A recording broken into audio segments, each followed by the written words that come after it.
about heading out to NAB. We go early for the weekend. If you've never been, they do a technology summit, and they have really grown how they do that and the different offerings. Like we do it as continuing ed classes, and you can go as a under the broadcast engineering leg. You can just go under standard cinematic technology. They have audio specific, lighting specific, and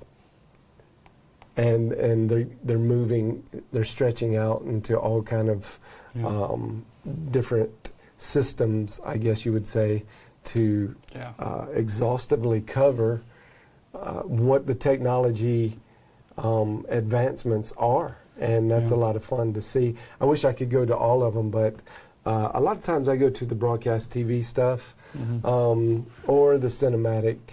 SMPTE. The cinematic stuff, even though you don't. Well, they cover so much stuff in cinematic. So, and you meet a lot of fun people. A lot of the movie guys go there, and I'm a member of SMPTE. So there's a lot of talk about how the decisions are going to be made, what we're going to vote on, things like that. Like 48 frames per second has been a big talking point for the last. They're still talking about that. It's going to happen. It's just when.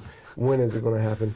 I remember when The Hobbit came out. I know Peter Jackson did that in 48, and that was a huge. So I got to meet the editors and sat by them for 3 sessions. It was so much fun. But they had a unique perspective on that. They were like, you goofy Americans, why in the world haven't you changed it? And they feel like it's America that's really holding up the standard change process. So really, really funny to hear the rest of the world's approach. Yeah. They want everyone to go to 48 frames per second. But anyway, that's the cinematic It's so side. cool but that you can talk to those people there. You're sitting next to them, and it's not on just some. It's not like on a chat, and there's another name. No, you and see stuff. Directors and DPs galore. Yeah. You meet a lot of really cool people there. If you haven't been to NAB, every camera company's there. So the DPs come if you want to see a camera. it's. I'm a huge Twit fan. So This Week in Technology, Leo Laporte and Father Robert. Yeah. I literally ran into him like by accident, and I'm sorry. And then I realized he wasn't in his cleric stuff, and I'm like, wait a minute, you're Father Robert. And he's like, yeah, I'm incognito. and we had a good little chat. That was a ton of fun. That is cool. If you don't know what Twit is, twit.tv, those guys are amazing. A little more consumer level, but they really do talk a lot of technology that is fun and stuff we use all the time. And if you consider yourself a geek, you really need to go to twit.tv. There's a lot of shows. This Week in Technology is Leo's flagship for the network, but Screensavers, Know-How. And I've referenced them on our lunchtime chats, the networking stuff. Know-How has something called Networking 101 if you've never done anything. Great series there. And they go into a router, and they'll go through, here's the menu, and don't be afraid, this does this. Now don't click this, because it'll blow the whole thing up. So it's nice. They walk through it. Really and he's got stuff. a nationally syndicated radio show that happens every weekend as well. So they have a camera that peeps in on that. I love those guys, and they're kind of a role model for us, and some development that we are going to make happen over the next year. Do segments, bring in specialists that just talk about audio. So do an hour-long show on audio, and then one on lighting, and these things happen throughout the week. So I can't wait to get that really rolling, but they've been great role models for us as to how we do. But NAB, guys, if you've never been and you can't go, that's all right, because you can live vicariously through me. please hit me up on one of the Facebook or follow me on Twitter. It's just at John Cookman on Twitter, and or you can IM me in Facebook, and I will personally go and try to seek out answers to your questions. Talk to reps. That's what you do when you go to NAB. It's all these booths. There's 130,000 people that'll show up, and every manufacturer that produces anything in our world will be there, and you can go talk to them, except for Apple. Apple doesn't show Apple's up. Not there. There's such a consumer. I don't know why they don't show up. But you'll see Microsoft. You'll see everybody else. But from audio, from the mic makers to anything. I mean, see Shure, Sennheiser, Blackmagic, Sony, Panasonic. Oh, it's just JVC, everybody. You can't think of anything, Adobe, anybody that's really in our world that will not be there. So the cool thing is you could go talk to their engineers. Like last year, the guy that was the lead engineer for the Axient, the new digital Axient, he was there. I spent about an hour with him. I even took some video of him telling deep technology stuff of what they were thinking, how they came up, and it's just helpful. So if you guys have any requests and you want me to talk to engineers or manufacturer reps for you, I'll video it and send it back to you if I can. I'd be more than happy to make those attempts. Next Monday this time, I plan to go live. James will still be here in the studio, and I'll Skype or something into you, and you guys will go live. But I'll be from the showroom floor, and we'll do some live chat and just what some of the real excitement is. I'll walk the floor. Hopefully, sometimes it gets a little dead in there, so. Got to make sure our technology, it'll be wireless there. So, which is ironic going at NAB, but I know it's so big and it's those concrete. I've kind of figured out. It's been so much now. I kind of know where to go to siphon off good signal, and it should be fun. I think it'll work. Ryan said he's looking at a few channels of Axient, so and we're demoing. Right? So by the way, if you guys know anyone or you're in the DFW area, or you just want to make a road trip, May 1st we are going to demo some products here. The Allen and Heath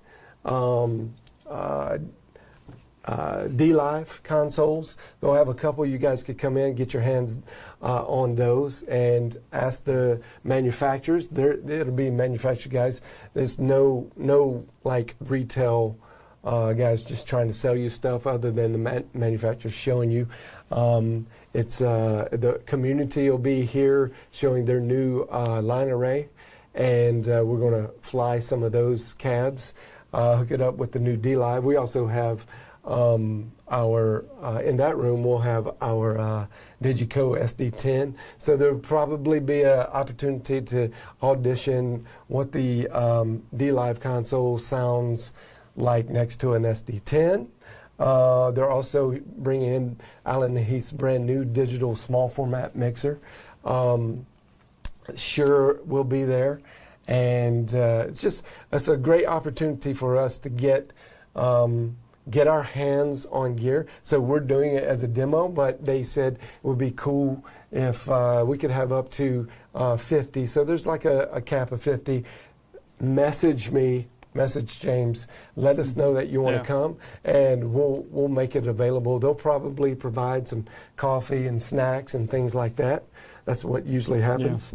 And we'll turn it up, we'll crank it up, and you'll have plenty of time to really sit down and ask good questions, even get your hands on the products. So we'll try to run a small Dante network, because the Shure stuff and even the D-Live, we'll see, maybe set up a small Dante link ring Cool. chain. Yeah. So that we can It's going to experiment. be so much fun because it'll be so much different. Yeah, types so of that's gear. May 1st. It's a Tuesday, if I remember right, Yeah. and all day. So it's going to be a blast. Yeah. You guys feel free to come, or if you can't, but you know somebody in the area, just tell them about it. Tell them the doors are open, and until we get to 50, which will probably happen pretty quick. But so let us know as soon as possible. All right. Cool. That's gonna But be back fun. to NAB. Isaac, I asked. He said he's. I don't know if he said he's going. He's just said he's excited for NAB 18. Yeah, I'm sure Isaac will go to NAB at least a day, right? Yeah. Right. Yeah, let's find out. I hope so because I'd like to hook up. He said last year's big find for customers was Boxcast. I had to look it up. It's a single box, takes an XLR, SDI, and streams. So that's pretty cool. I'd put the link on there if you guys. Oh, that's cool. I'd be curious if any of you guys use it, but they have products Yeah, for I saw 'em. churches, sports, Right. organizations. So that'd I'd fun, be but, interested to know. I haven't found anyone that's Yeah. a user. And that's the yet. cool thing too. NAB, like you've got the big names, your Sony's, Panasonics. I and then can't you've wait got to see the Wirecast some stuff. Wirecast. That'll Their be boxes, that'll be They've fun. come a long way. Yeah. The last, I can't remember how many years, but I remember I was like, they're just starting. Now I'm seeing some Oh, major man, players using Wirecast. And Yeah, I'm going, man. okay, Well, their boxes are competing with the New Tech stuff, with the Yeah. Ross stuff.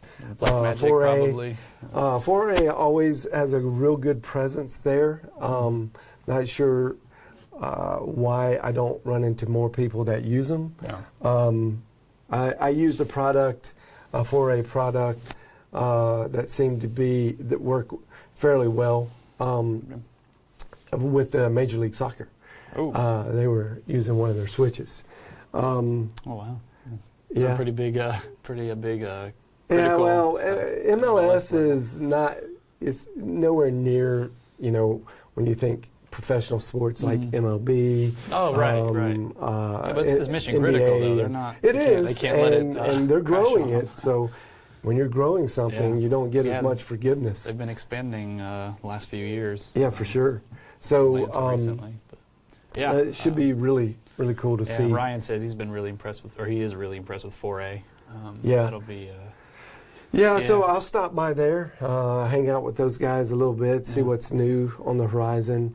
I mean, there are so many smaller manufacturer types like that do really good stuff, but you don't get a chance to. They don't spend a lot of ad dollars, so you don't Right. see them.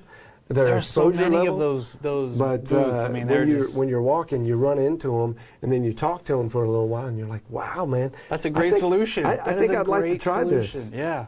And then you just walk away on the flight back, just going, "Oh man, I don't have enough money." But I think everyone leaves NAB going, Yeah, I need man. like 4 times my budget. Yeah.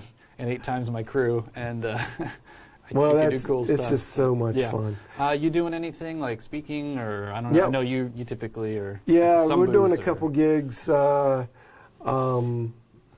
rep for New Tech a little bit, and then there'll be a Q&A panel for NDI at the NAB Show Central. Yeah. But yeah, I'm not doing audio this year. I normally speak at one of the audio Yeah. guys. I think you've done Yamaha before, off the top of my head. Yeah, done quite a few of those, especially which I don't know. Yamahas. Yeah. I've been And there's a with- new watch. I think you can kind of see it in there. You can see that's our console. maybe. You did we're in the recording studio yeah, today a little instead of different Master today, Control. as you pointed out, Ryan. Yeah, we did move. But we're actually still broadcasting from there. Yeah, so just it was kind of easier Yeah. because we were doing some training videos in here and some mic testing videos, which I hope to release pretty soon. Frustration when I go to YouTube and I want to hear a mic. I hear the mic and then I have to open up another page or go search another page for any other mic that I want to hear. And you don't really get to hear them side by side. So I came up with this concept of doing a stereo and panning one mic all the way left and one mic all the way right so that your brain can hear them both at the same time. and see if there are massive differences. Or really, it's not even the massive differences that make a difference. It's the subtle differences that you need to hear at the same time.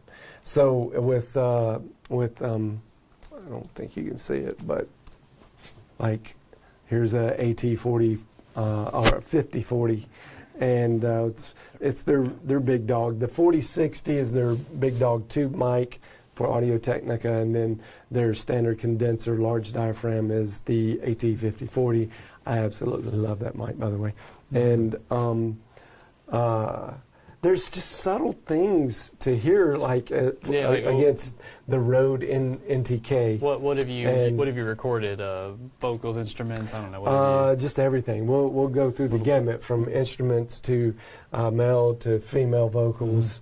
And it's little subtle nuances that these guys offer between the different types of talent and instruments. And, you know, we have a Vox amp that we mic up. It's really been fun auditioning the ribbon mics, or not auditioning, but recording them, and listening to the differences. You hear a lot of difference. They're not as popular, but I know you get a very different sound coming from a ribbon versus your standard It's not about popularity, really. It's just the new technology has now come out, so you're seeing a lot more ribbon mics. They're preferable a lot of times on high SPL type equipment like guitar cabinets, and they present a little darker flavor right off the top, you know, straight in. But man, there are just so many little nuances between them that I love discovering that kind of stuff. And if you guys got any other ideas of how we could make a really good mic test, I do them like mic competition, so a U87 versus a AT5040, and I did a few where it was the mic versus the preamp, and so we did, you can already see that on the Digital Media Labs YouTube. There's a couple up there, the Shadow Hills pre versus a U87. You know, what did those guys sound like against one another? That's kind of fun to see what I would like, because normally when I record, I will track a mic version simultaneously and a DI version, and then split those, just because it gives me some extra width, and you can get an airy type sensation. But these pre's are doing a great job making guitars sound really cool, or acoustic guitars. I mean, if there's anybody saying anything you want to interject, go ahead. I'm just kind of rambling. No. I was going to say those subtleties are the tough part about microphones. Like, you don't get that from looking at the tech specs. You know, when you just go there, or when you look at the reviews, they go, oh, this mic is great, oh, it's trash. And you can't really, there's no quality. It's just kind of like information, and you're like, what am I really getting from this microphone? And like you said, it's those subtleties, knowing what to listen for, and then the cool thing is obviously testing it. That's going to be I like that. I'm kind of in that mood right now, so I want to knock those out as much as possible. What else is going on? Well, we talked a little bit about Easter. You guys tell us about your Easter. Dennis said he's the most experienced engineer at his church, and he's also in college about 3 hours away. So he was thrown in production a few days before because it was overwhelming, the person there. And his first run through was the actual service. So wow, you want to? That's a drive too. 3 hours for a production like that. That's man.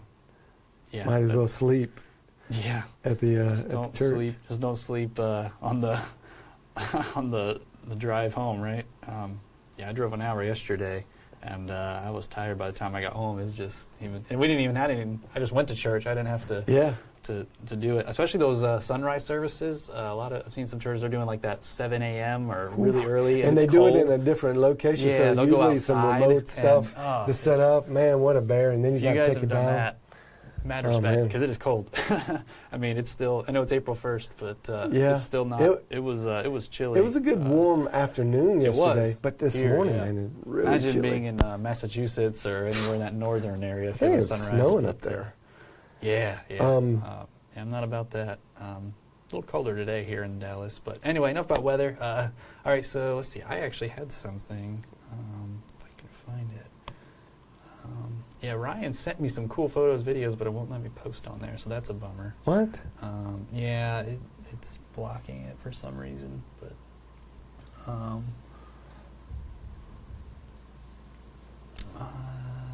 let's see here. Yeah, Ben Davis. Yeah, it was cold. Yeah, he's in that Maryland anywhere.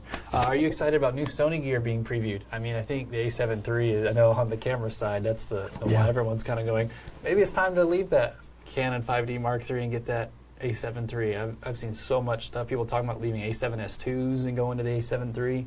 Yeah. Photographers, videographers. So that camera is hot right now. Yeah. In the Sony world. That would be very a great excited one to look at. To go. So we are a Sony Academic Alliance partner, and like a lot of the reps that are out there.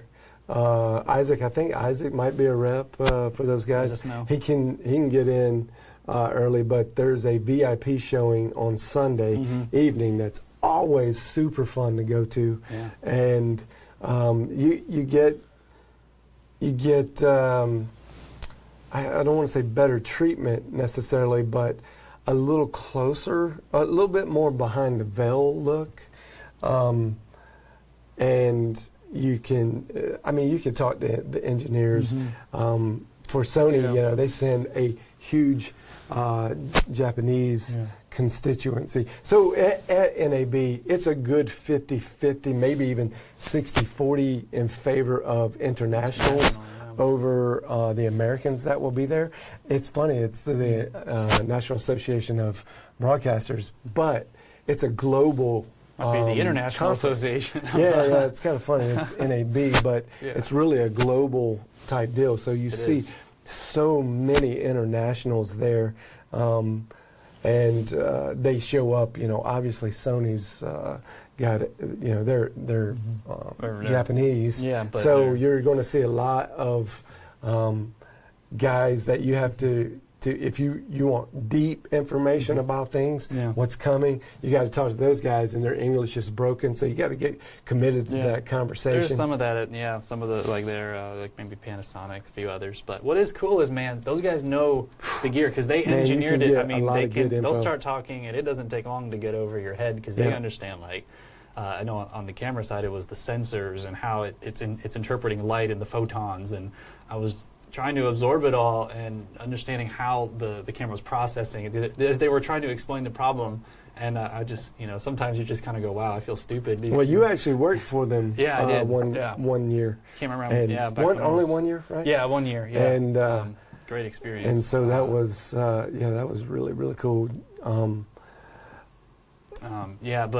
they had it wasn't the Game Creek truck there. I did get to go to a Game Creek video. They had but some it trucks. wasn't. It wasn't at NAB. Was that a Sony truck? Sony did have a truck in their booth that year. Yeah, they did.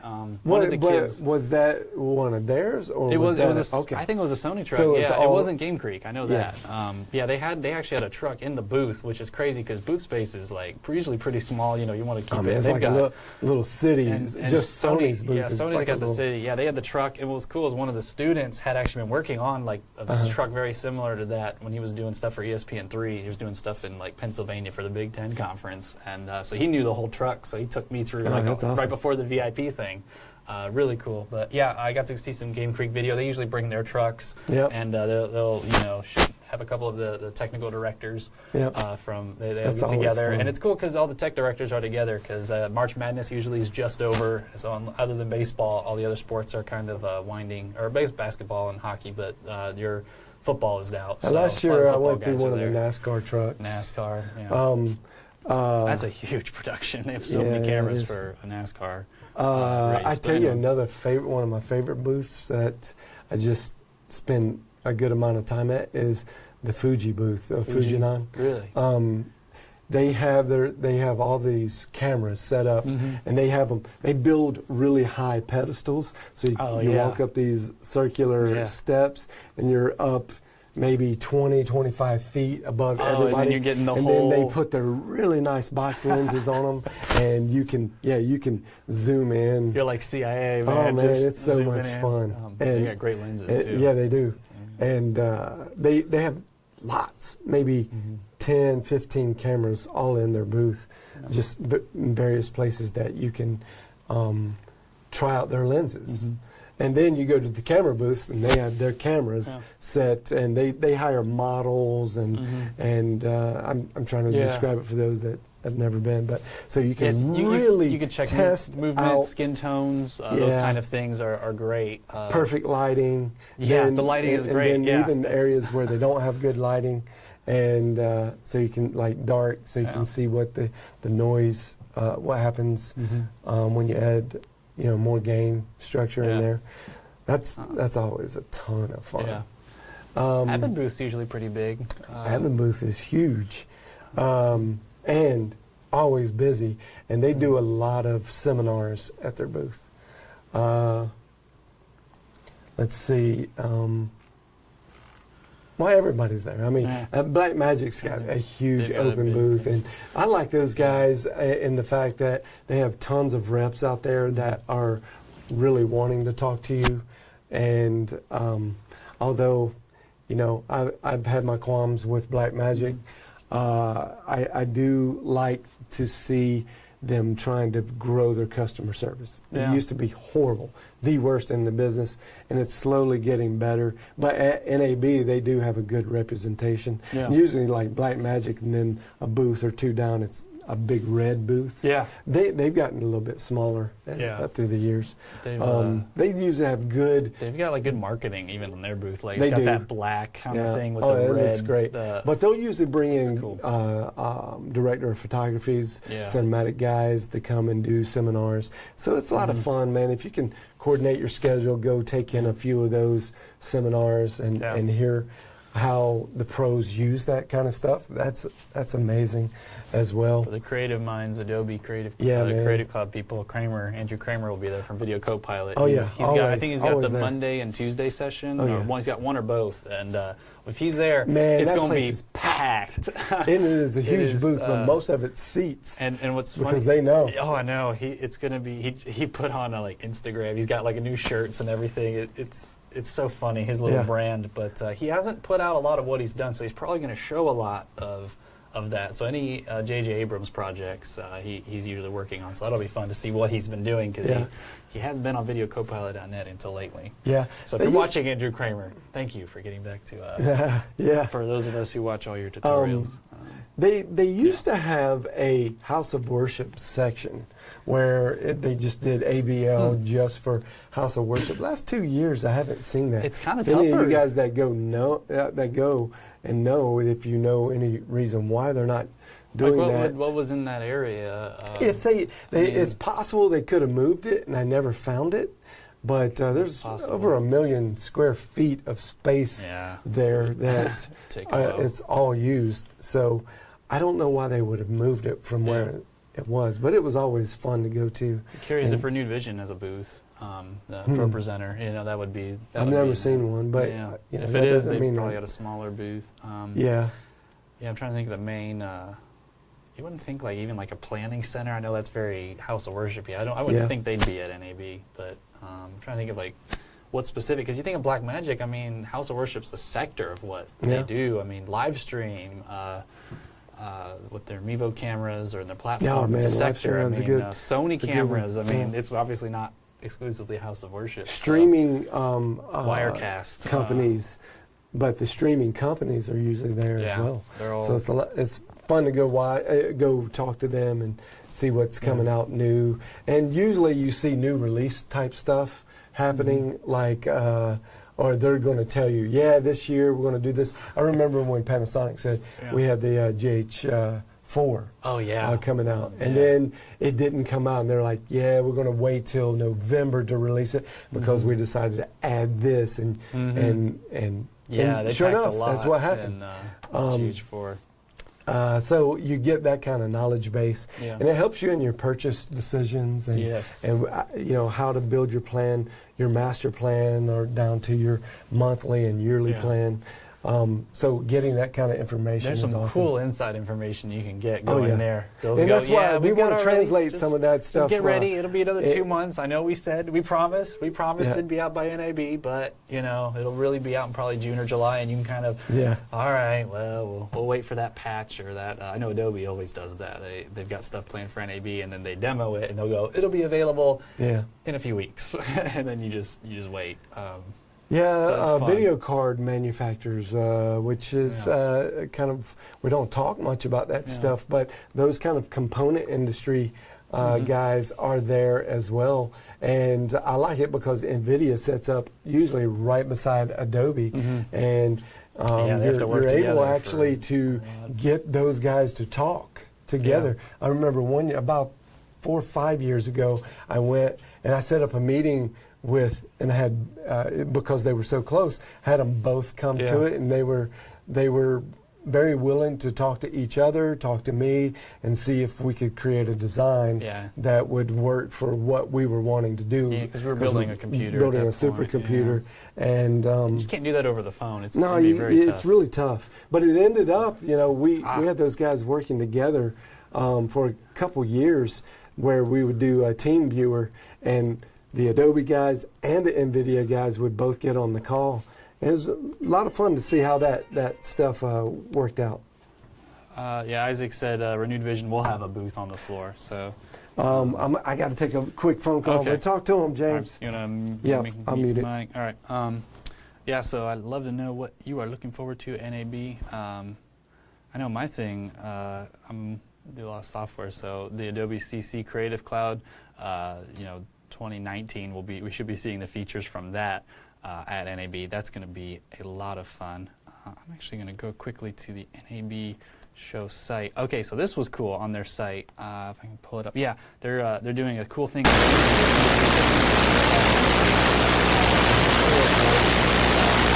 Which was created out of Star Wars, but they did the special effects for Star Wars The Last Jedi that came out in December, which grossed over $1 billion at the box office. But they're going to go into how they did those visual effects sequences.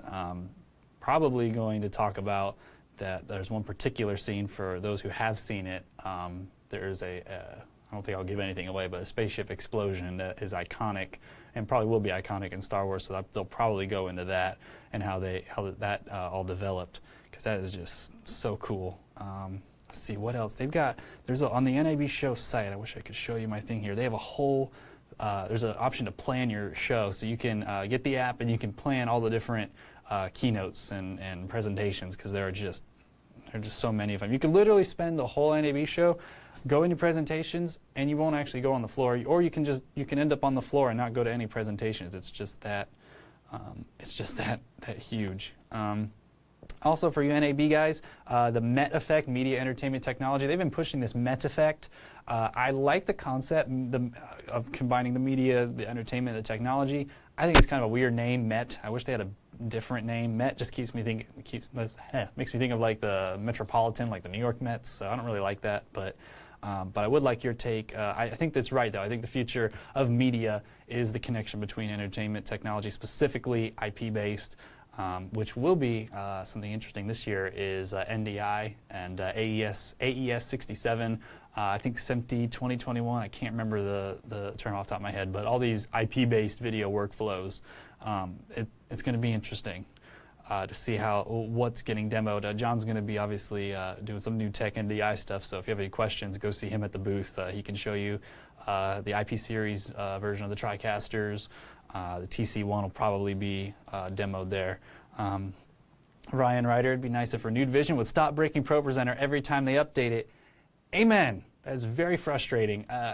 Man, for all of you who use ProPresenter, before you update, you just wait, because people will update and they won't notice it. They'll accidentally hit update now, and you sometimes get burned. I know specifically before we do it, we go check on the forums on ProPresenter and the Facebook groups, the ProPresenter groups, and check.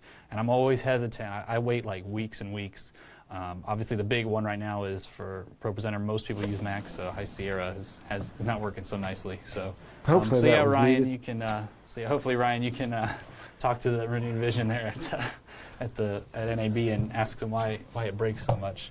Yeah, Ryan. Yeah, you don't update ProPresenter unless you have to anymore. I mean, it's dangerous to update ProPresenter. There's always something, and it's tough too. They got a small crew there in Atlanta building ProPresenter. It's not like the hundreds or 1,000 engineers building it. Facebook has 26,000 engineers, I think. Google's got about that many. And ProPresenter has, a few dozen, and they put out a great product, but it's still tough because it is for a small testing. Company. It's widely used, and there's so many types of computers, and the operating systems vary. I mean, and it's built for Mac. Tough. So if you don't know the Renewed Vision kind of history, software history, and the builds, they built it on the Mac platform. So with that in mind, it just works naturally better on the Mac OS, but. They did ultimately, because of the outcry, give it to us on Windows, but they gave us a really bad version for maybe the first year or two, and then even now it is a little gimpy. But if you build your computer right and you have the right video card in it, it seems to work okay. So we get it to work on our machines, it. We feel like it can do our events and take care of our needs. It just seems to kind of run a little better on our Macs, though. All right, James Anderson said ProPresenter has been working solid for us on High Sierra. That's good, because I know when it first came out, I got a lot of don't update quick, don't touch it, leave your computers alone, and it's good if they got that fixed. I was going through a couple of the cool sessions that'll be at NAB. Cool. Paul Graff, Senior Visual Effects Supervisor for the Stranger Things TV series, seasons 2, 3, really popular visual effects in there.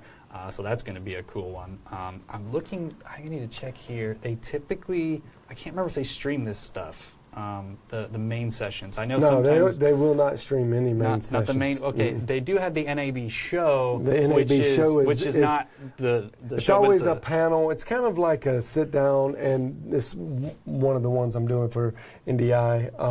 Matter of fact, NAB runs a very sophisticated video network throughout all the Vegas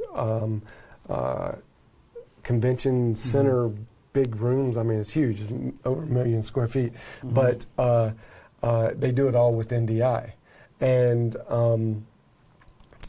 that main show is produced right there in the Las Vegas Convention Center Central, what they call Central, and 8 to 5, they're just constantly running shows, different hosts, doing usually it's kind of the panel, sit down, and you got a guy asking questions at a table, and then you have a little live audience that goes around. And they bring in different people from the booths, and cinematographers and different AV people from, and that's, I think it is called the NAB show. It is. It's which is might confuse, because there's obviously okay. So the NAB show is the actual convention. They do the NAB show live. NAB show live. That is yes, NAB show live. They'll do that, but and it's not fun. Man, I want to see some of these main sessions. Like they've got the guys behind. If they were to do that, they charge money for that stuff. That's true. Also, another thing, and one of the guys that goes with me, he's done it almost every year. He does it for continuing education, but he does Production World, and that is a 3-day, very intensive training on all Adobe products. So Adobe runs what they call the Production World convention inside the convention, and it's like $1,300 if you get the whole kit and caboodle. Oh, wow. Or you could buy like 3 sessions or 6 sessions, and you can get trained from their guys at Adobe. They'll train you. It's like a classroom type setting where they have anywhere from 15 to 30 people. But every one of their softwares they offer exhaustive training on, and you just sit there throughout the day, and you can go. They stair step it up. how sophisticated. So if you want basic training, you stay in there for the first 2 sessions. Then you can move to like from After Effects to Audition to whatever you want, really. Right. And it's really neat to see. I did it 1 year, and you kind of get lost. And I kind of got lost in it and disconnected from NAB because it was so intensive, the training part was. And I don't like to get that disconnected from the actual NAB show. So, so I only did it that 1 year. Look here. What are you looking for? I know. Well, ProPresenter Renewed Vision put out a note on the Mac OS went from 10.13.3 to .4, but the .4 apparently broke the driver for USB display adapters. There's and this is what they said. DisplayLink, the company that makes the chips that are used in the vast majority of those USB display adapters, they've become aware that installing the Mac OS 10.13.4 causes that display to go blank after the I guess something internally. With that driver. So the functionality such as Ethernet and audio were implemented is unaffected, but the display, which is obviously huge if it's Easter Sunday and you're all ready and anything auto updated. Renewed Vision said it's not a ProPresenter issue, it's an issue with the driver that works with the USB adapter, so that's an Apple or DisplayLink. I guess it's an Apple problem, I would think, since updating the software broke it, but that's... But still, updating the software...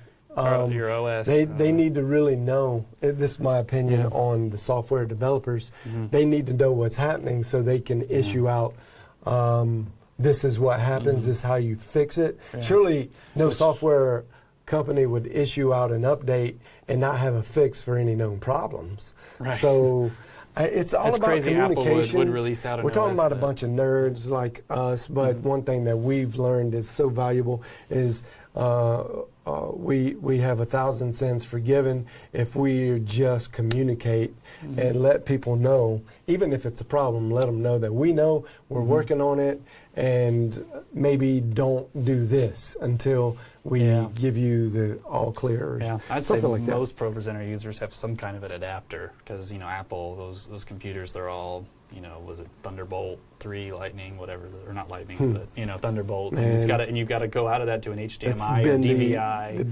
The biggest nemesis else, for Apple and their Mac stuff is display outs. So I'd be curious if you know of any churches that got burned and couldn't use ProPresenter Easter morning. Yeah. Wow, that'd be and it was on April Fool's Day of all days, so you're probably opening it up going, oh, this is funny, Renewed Vision, and then gosh, I don't know if it was a.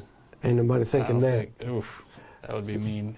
Although I did go on Renewed Vision's Facebook. They are looking for a quality assurance engineer. So they posted that March 20th. So if you're a quality assurance engineer and would love to fix ProPresenter, I guess they are working on some of that. And they need that. And that's good. I mean, that's what I'm saying. They're a small team, but they make good moves. They don't act like it's not a problem. They think they can see on the groups. This just broke, and now I'm stuck, and they don't want that. One thing that you do get a lot of manufacturers that you don't normally see, especially the international guys, is like broadcast audio, and all the NAB historically started off as a radio show, so you still see quite a bit of radio broadcast equipment there. Which kind of translates to some of the broadcast TV, but there's so much more involved on the TV side. Savion will answer that in one go second. Ahead. Go ahead. He said, how do you gauge or look for a PTZ camera for broadcasting? So I guess we can answer this with or without NAB, depending if you can go. Well, I definitely, and that's a great question because things that we're very interested in here, so that's got my attention. And I will be auditioning some PTZ cameras. Now, if you guys have followed us in any way, shape, or form, you know we're huge NDI infrastructure guys. So our PTZ needs will just have to have an NDI element to it.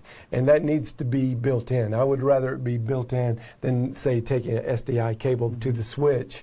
I would rather plug that camera directly into an Ethernet or an Ethernet cable into the camera and get it into our NDI system, which obviously NewTek has their I just camera. put the link on there for that NewTek. For NewTek, but PTZ Optics has a very similar camera. Panasonic, man, they've been slow. They've been talking about this for a year, but Panasonic's about to release, I think, a lot of gear that has. They're going to just go all NDI as an addendum to their gear. So it's not going to be exclusive, but they are adding NDI into their circuitry of from broadcast cameras to PTZ cameras, to projectors to TVs.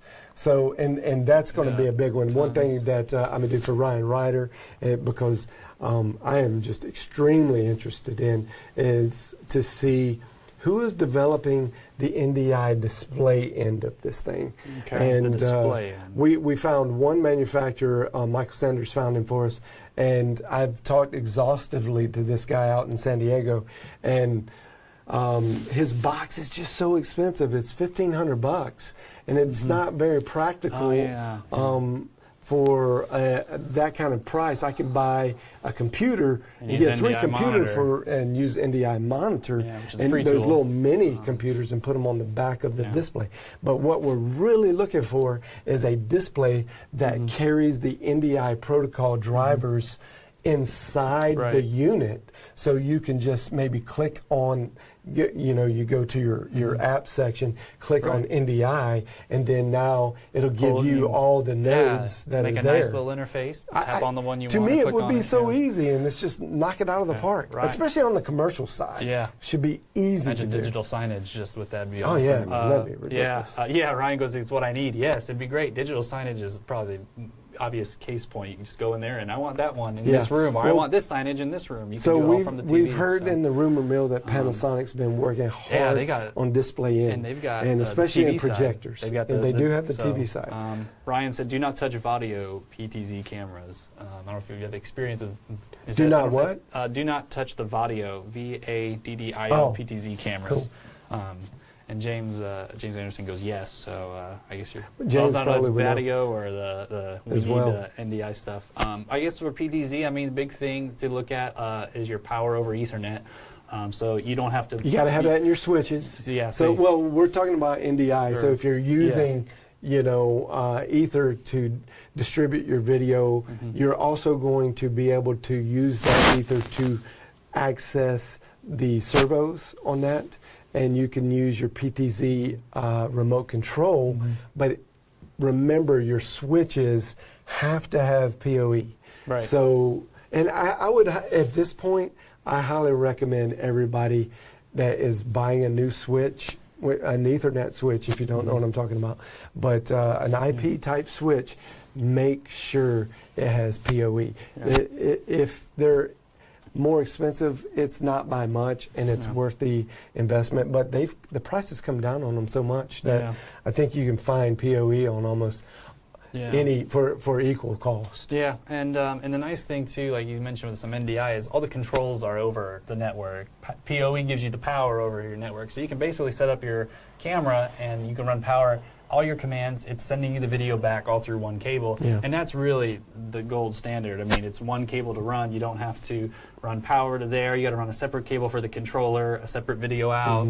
That would be I would say the major thing is how much can you get into that one Ethernet cable, because you don't want to have to run 3 or 4 different cables to make it work. Or this, like I'm looking at one here, it has HDMI out, SDI out, which is fine. But I mean, if you can get all that via a PoE, in a solution, and obviously an NDI solution where you're sending and receiving, and then the added benefit if you're on NDI is that camera becomes a node right there, so any other device on your network can pull in from that camera. You don't have to have a lot set up. You don't have to have like a server rack set up. Yeah, you can ISO record it straight from your computer, not just your switch. Also, it's going to carry audio through the NDI as well.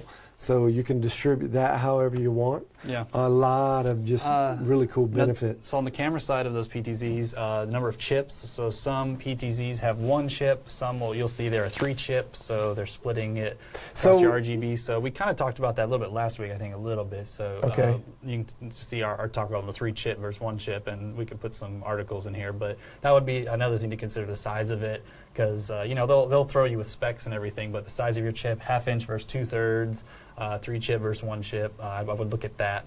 Depends on your needs, though. So, you know, if are you in a dark room, outdoors, I don't know where you're setting this up. So that would be another thing to look at. And if you don't want the Ethernet or like the NDI protocol or whatever, and you're just looking for maybe an SDI out, hopefully that would be as low as you go. I mean, all the camera makers make PTZ models, and Sony is historically great PTZ cameras. They're going to come with the Sony price tag as well. But JVC,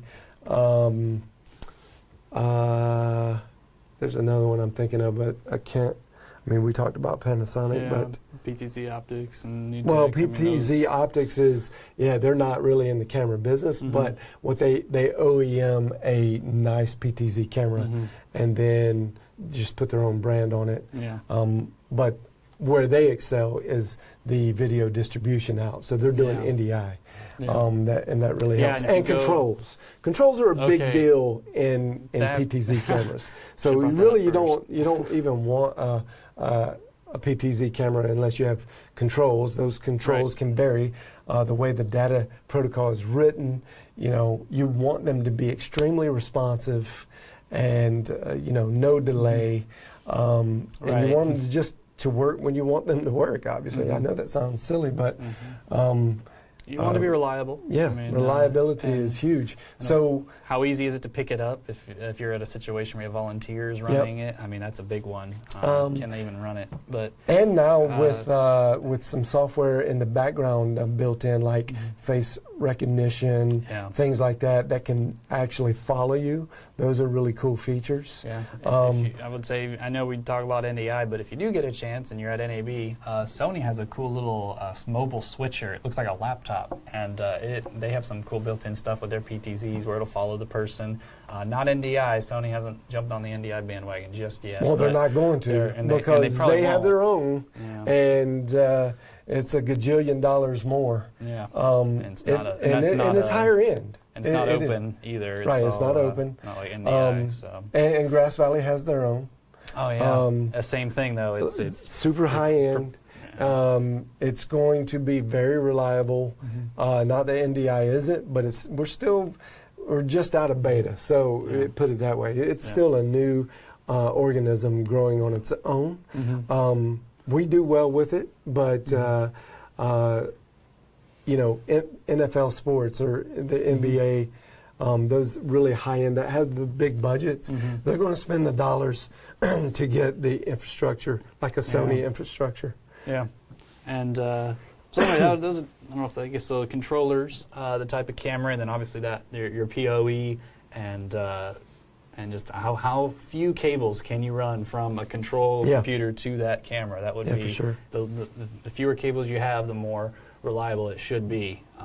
But then, you know, PoE, you kind of get into some network switch stuff. I think even any PTZ, you're going to have some sort of network LAN connection to control it or to modify unless you it. have your RS-232 connector or something. But it usually requires you to be closer. Yeah. The great news about the way a PoE would work is that like we can be on the other side of the campus. So, you know, we got a lot of distance between our buildings, and I want to go grab that camera. For instance, I'll just draw a scenario. It's probably not a practical one for most of you guys, but with a campus like we have that has 60 plus classrooms and different rooms, we could put a PTZ camera in there, and then we have an important speaker or something we want to create B-roll for, or an actual seminar roll. we just bring it back to the master switch. We record that. It's very easy. We can reach in and control those cameras from master control or from a production control, or even just set up a laptop that has the control software on it and control it wirelessly from anywhere on our our campus. So you can't just do that with like RS-232 cable or a direct connect. You know, you got to be fairly close. So another great advantage of having power over Ethernet. Yeah. We specifically use NDI, so you're going to hear us talk about NDI, but there are other setups. Sony has its own. Grass Valley has its own. And I'm sure there are other companies we don't know about that have their own as well. Have you ever heard of or used Sling Studio?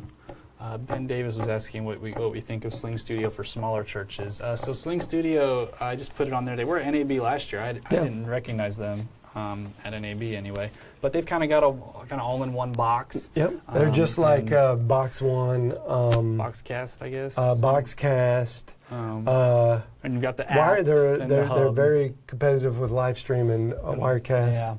I haven't used them personally, so I guess I can't say either way. If anyone in the comments has or knows any experience, please let us know. There are probably like a dozen of those companies that we don't even know their name. Yeah, I see a lot of the booths. They're smaller, and you just don't get time to talk to everybody. There's no way. Yeah, it's tough. But I will try. I will. If you have a specific one like Sling Studio, now I know I'm going to go buy Sling Studio and talk to those guys and see what they have to offer. I feel like there's a new one every week. Someone creating a YouTube solution for, you can start your YouTube channel. It's all in one. Get the app and go. And maybe they all work. I don't know. But it would be cool at least to see the product and, see it in action there. Let's see here. I just put the link on there if you guys want to see. I saw Pro Video Coalition put something from NAB last year. Let's see. Yes, I haven't used that, but it looks cool. I would say on a quick glance, though, they're advertising 4K. We talked about it many times, but no one's streaming or watching a stream in 4K. It's very few people, at least. I'm always a little weary of guys that are just trying to jump in and promote things to promote it just to kind of get your attention. As a pro user, end user, and a commercial end user, I get a little weary of 4K post-production. Okay, so they say 4K post-production. And that's fair. Yeah, that's fair. But if you see guys that are advertising, hey, we stream in 4K or whatever, well, it's not going to be the kind of 4K that you're really imagining, and the end product, it's not going to most likely be viewed in 4K where they're on screens big enough. So I'm a little weary of those guys that are just trying to get kind of baitish and the clickbait idea. Just to get your attention, ask really good questions. Almost 1 o'clock, so I guess we may have to make this last question. I don't know. I'll let you choose. Savion said, if you were capturing to an external hard disk drive HDD, what are some things to look for? Good question. There are a lot of companies there that have some like streaming solutions, recording solutions. I mean, I remember seeing like was a rack head. From floor to ceiling. There's not really a ceiling there, but it was 8 feet high, and they've got all these units, and you can record everything right here, and the Atomos is a huge. They dominate the market in that space, which is. But they're so much fun to go to, but. We have a few of those, and so what do you look for? You definitely want to have good speed measurements. If you're trying to get a LCD or LED screen built in on your hard drive, which is very popular, I don't know how important as far as critical viewing is going to be, but you want that to look good. So you don't want one that's just hard to see, especially if you're doing remote stuff, which that kind of stuff is for. And you'll be outside. Is that screen hard to look at with light on it? Controls. Does it have good the actual inputs? SDI inputs, HDMI inputs. Your inputs. Is it going to fit your need? I like the ones that have multiple inputs. You pay just a little more for the multiple inputs instead of having to buy one for each. And that's the way it began. You just have to buy the HDMI one or the SDI one or whatever, if it's a component level or whatever. Get one with as many inputs as possible. Usually they're not that far different in prices. And instead of having to buy multiple units, which, if you're talking about $400, $500 a pop, right? Say if it's only $100 more to add on the multiple inputs, just get it. Yeah. That's a no-brainer. Especially, and I would even say multiple inputs is valuable. Just even if you only have a one camera setup right now. I mean, multi-camera is like, it's not far away. I would say it's, there will be a situation where you go, can we get one more camera? And you go, yes, we can. We got that. So you're right, speeds are huge. It's a huge because sometimes I know this, they'll advertise their read speeds, or it'll speeds up to, and they'll do this, but the up burst to is speeds. The read. Yeah, it'll be the read speed burst, not the write. And SD cards are notoriously bad at or tricky in their marketing. You got to really get down and go, all right, what's the actual write speed to this card? Now I know it's not HDD, but it's the same thing. You check the read versus the write. And there's little softwares that are put in there so you can watch your thumbnails. It's kind of a proxy idea, and you want one that would have some playback, I would imagine. Especially if you have a screen built on. It's really cool to be able to see the playback instantaneously. Things like that. Those are little things to look at, but those features are going to cost a little bit more. But I will go buy the Atmos for you and take some pictures, and maybe if we can, they're a little deeper in the circuit, so they're close to Sony, aren't they? They're very close to Sony usually, and I just notoriously the signal's bad there. But if I can do a video, that'd be cool. Live from there, that'd be really cool because it's a great booth, and they have a lot of different types of products. So we got your list now: Sling Studio, we got Tomos. Anyone else? If you've got a particular one, I'm sure you'll be. I got Ryan's list. I'm sure you'll be at New Tech at some point. Oh, for sure. I don't know if you can go live, but that would be cool. I'm sure. Well, yeah. I feel like even New Tech's introducing products every few weeks now. They introduced a new some firmware update to the Panasonic cameras to give them some NDI cool stuff. So if it doesn't have it, HX is now being distributed to all the different models. Good. So which is huge.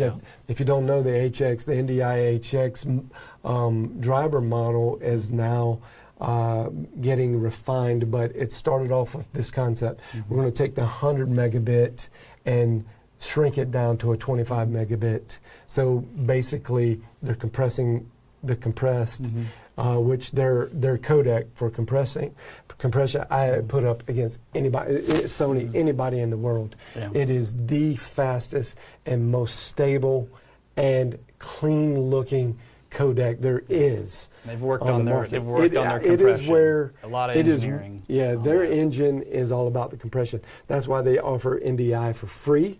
It's a free open source protocol where they like to show you their value is on the compression side. So let's say Blackmagic is segueing over to NDI, and they're not. If they don't buy the license to use the New Tech compression, then they have to make their own codec. And that right there. That's a lot of research to. To do it well. I mean, you can do it. You can do it. A lot of people are doing with it an open source library. They'll do a standard, MP4 format that shrinks it down. But it's tough to get that 4.2 level broadcast, color rich, contrast rich, everything usually doing it's an MPEG. right. It's usually MPEG container. So there's like a conversion there, and that And when you get it latency. to MP4, it kind of sucks. Yeah. Well, the new tech, and now they've done it with HX, and we did the test, man. We did a blind test with people, and people were picking the HX over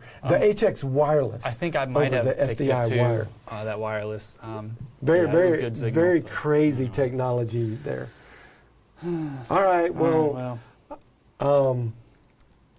we'll try to hit you one more time this week. Yeah. Can't do it Friday. I don't know, this week's going to be tough. It is. If you guys want to talk or holler at us, just please do it on we may the, just go live on from the a phone. threads. I mean, it'll be maybe while we're setting yeah, up we or might something. do like behind the scene kind of thing. Show our setup. Just for a few minutes. Yeah. We'll That possibly could be interesting.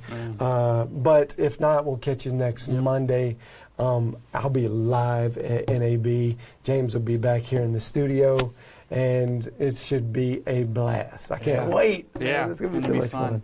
Join Worship Music Technology Group if you haven't. Just put the link in the comments. So go ahead and join that group so you can talk. Throw in your NAB talk. Or for just booths you wanna general visit. stuff, Digital Media Labs. General, questions, On etc. Facebook. All right. Thanks, guys. All right, guys.